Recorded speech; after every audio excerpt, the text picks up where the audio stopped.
everyone, welcome back to our channel Login 8. In this guide video, I will show you how to enable sleep timer on eSound app.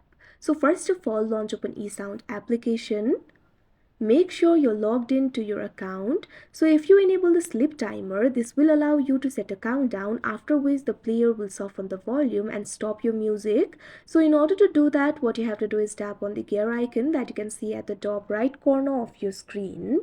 Now you can see over here, you'll be led to the settings interface. You'll be able to find several options over here.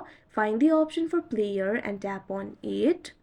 Now you can see over here, you'll be led to the player interface. You'll be able to access the settings related with player over here.